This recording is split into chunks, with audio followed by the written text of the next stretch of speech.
Level 1, the local nobody. You grow up in a small town. Your father is a lawyer. Your mother hosts fundraisers for the church. You're comfortable, but not wealthy. You watch the truly powerful people in town. The mayor who golfs with the factory owner. The judge who always rules in favor of the bank. You see how the game works. It's not about what you know. It's about who you know and what you can do for them.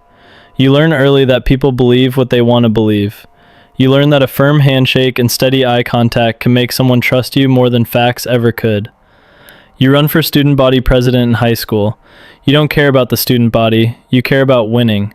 You shake every hand. You remember every name. You promise things you know you can't deliver, but you say them with such conviction that people believe you. You win by a landslide. That night, you look in the mirror and you see it for the first time. The gift. You can make people see whatever you want them to see. That's power, and you want more. Level 2, the city councilman. You go to law school, not because you love the law, but because lawyers become politicians. You graduate middle of your class, but you network like your life depends on it. You remember every professor's birthday. You attend every alumni event. You collect favors like baseball cards. At 28, you run for city council in a mid-sized district. You knock on 10,000 doors, you kiss babies, you attend every funeral and every wedding. You win by 200 votes. Now you're somebody. Your first year, a developer approaches you. He wants to build condos on protected wetlands. The environmental review would take years, unless someone on the council helps expedite the permits. He doesn't offer you cash. That would be crude. He offers you a consulting fee for your law firm. $50,000 a year for advice you never give. You expedite the permits, the condos get built, the wetlands disappear, your bank account grows. You learn the first rule of corruption: never take cash, take opportunities. Level 3, the state legislator. You serve 2 terms on the council. You build a reputation as someone who gets things done. What people don't know is how you get them done. You run for state legislature at 34. The campaign costs $500,000. You don't have $500,000, but you know people who do. A construction union wants favorable labor laws. A pharmaceutical company wants looser regulations. An energy company wants drilling permits. They all write checks to your campaign. They all expect something in return. You win. You move to the state capitol. You share an office with 3 other freshman legislators. You're a nobody again, but you learn fast. You learn that the real deals happen in steakhouses, not chambers. You learn that every bill has a price. You learn that the party leadership controls everything, and they only promote people who play ball. You play ball. A senior legislator is running a scheme. Federal grants meant for rural hospitals are being funneled to a construction company he owns. He needs votes to keep the scheme alive. You give him your vote. In return, he puts you on the appropriations committee. Now you control where the money goes. Now you have real power. Level 4, the party insider. You've been in the legislature for 6 years. You've built a network. Lobbyists take you to dinner 3 nights a week. You have a vacation home paid for by a grateful contractor. Your wife wears jewelry given to her by the wife of a casino owner. None of this is on paper. None of it can be traced. You've learned the second rule of corruption. Build layers. Never touch the money directly. The party notices you. You raise more money than anyone in your district. You deliver votes when leadership needs them. They invite you to the inner circle. You attend retreats at private estates. You meet the real power brokers.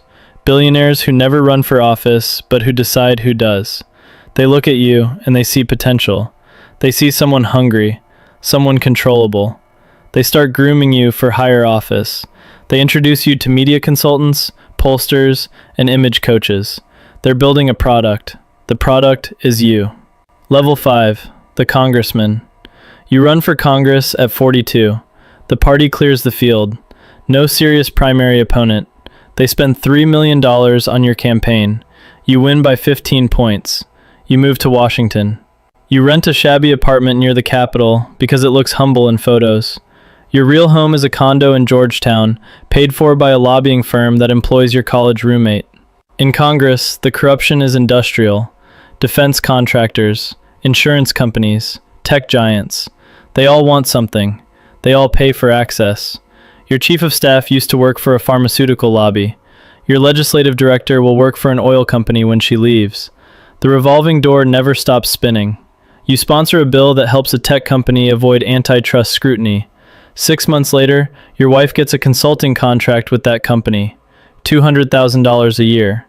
You sponsor another bill that loosens banking regulations. A year later, you're invited to join the board of a regional bank, $100,000 for 4 meetings a year. You've learned the third rule. The payoff doesn't come immediately. It comes later, when no one is watching. Level 6, the senator. After 3 terms in Congress, you run for Senate. This is the big leagues. This campaign costs $30 million. The money comes from everywhere. Super PACs funded by anonymous donors who never have to reveal their names. Bundlers who collect checks from hundreds of wealthy friends. Foreign money laundered through American subsidiaries of international corporations. Dark money that flows through a maze of nonprofits designed to hide its origin. You don't ask where it comes from. You don't want to know. You just smile and shake hands. You run ads attacking your opponent for corruption. The irony doesn't bother you. You win. Now you're one of 100. Now you have real power. You sit on the Armed Services Committee. Defense contractors treat you like royalty. They fly you to Paris for conferences. They give your nephew an internship. They donate to your wife's charity. In return, you vote for weapons systems the Pentagon doesn't want. Billion-dollar contracts for planes that don't fly and ships that don't float. Your state gets factories. Your donors get profits. Everyone wins except the taxpayers, but they're not paying attention. You also sit on the Intelligence Committee. You receive classified briefings. You know things about foreign governments that could move markets. Your brother-in-law makes some very well-timed stock trades. The SEC investigates but finds nothing. The evidence disappears. Read before they could look. Level 7, the presidential candidate. You've been in the Senate for 12 years. You're 62 years old. You've spent your entire adult life building to this moment. The party elders come to you. They've done the polling. They've run the focus groups. They think you can win. They offer you the full support of the machine, the donors, the operatives, the media connections.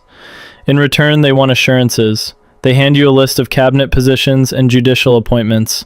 These names are non-negotiable. They represent decades of investments. You agree. The campaign is a performance. You fly from rally to rally, saying whatever each audience wants to hear. In the morning, you promise coal miners you'll save their jobs. In the afternoon, you promise environmentalists you'll fight climate change. None of it matters. The real agenda was written years ago in boardrooms you've never seen.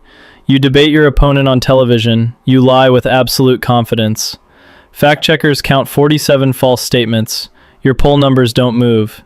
People don't vote for truth. They vote for the lie that feels the best. Election night. The returns come in. It's close. Lawyers stand by in 6 states ready to challenge any result, but you don't need them. You win by 70,000 votes across 3 states. You did it. You're the president-elect. Level 8. The president. Inauguration Day. You place your hand on a Bible you've never read and swear an oath you've already broken 1,000 times. The crowd cheers. Millions of people watch on television. They see a leader. They see hope. They see change. They see whatever they want to see. You wave. You smile. You're the most powerful person on earth. You have nuclear codes. You command armies. You can reshape the world with a signature. But you know the truth. You're a puppet who fought his way to the top of the stage. The strings are still there. They're just harder to see. The donors expect their tax cuts. The defense contractors expect their wars. The party expects its judges. You deliver. You always deliver. You sign executive orders written by lobbyists. You appoint regulators who dismantle their own agencies. You pardon allies who kept their mouths shut. The system works perfectly for the people it was designed to serve. You govern for 4 years, maybe 8. You enrich your friends. You punish your enemies. You leave the country a little worse than you found it. And when it's over, you retire to a $20 million estate paid for with speaking fees from the corporations you served. You write a memoir full of lies. You open a presidential library that whitewashes your legacy. You sit on boards. You give speeches. You're treated as an elder statesman. No one will ever hold you accountable. The system protects its own. Somewhere, a young man is running for student body president. He's shaking hands. He's making promises he doesn't intend to keep. He's looking in the mirror and seeing the gift, that dangerous talent for making people believe. He doesn't know yet where it will take him, but you do. You were him once, And someday, he'll be you. The cycle never ends. It never even slows down.